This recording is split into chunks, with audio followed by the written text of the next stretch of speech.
Alam mo ba na magkaiba ang batas para sa cheating ng babae at cheating ng lalaki? Yes! Iba ang tawag, iba ang requirements, at iba ang kailangang patunayan sa korte. Pag-usapan natin ang adultery laban sa concubinage, base mismo sa batas. Ang basehan natin ay ang Revised Penal Code, Article 333, Adultery at Article 334, Concubinage. Pareho silang crimes against chastity, pero magkaiba ang elements. Under Article 333, ang adultery ay ginagawa ng asawang babae na nakipagtalik sa lalaking hindi niya asawa.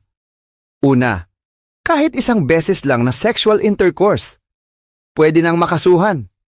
Pangalawa, kailangan patunayan na may actual sexual relationship.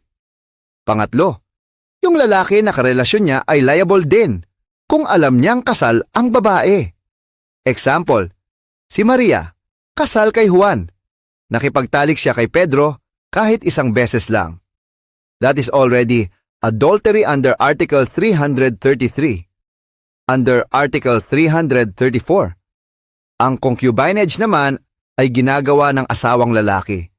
Pero mas mahirap patunayan. Hindi sapat ang one-time cheating. Kailangan may isa sa tatlong ito. Una, may kabit siya sa conjugal dwelling, bahay nila ng asawa.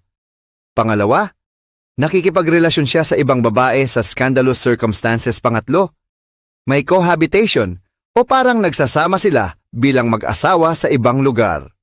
Example, si Juan may girlfriend na pinatira niya sa kondo at parang sila ang mag-asawa doon.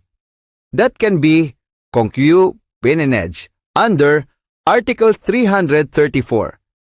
Important difference, ang adultery ay kahit isang beses lang basta may sexual intercourse.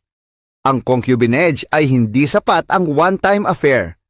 Kailangan may cohabitation, scandal, o pinatira sa bahay nila. Mas mabigat ang burden of proof sa concubinage. Reminder: these are criminal cases. Kailangan may complaint mula sa legal spouse bago umusad ang kaso. Hindi porket may third-party issue ay automatic kulong agad. May proseso at ebidensya sa korte.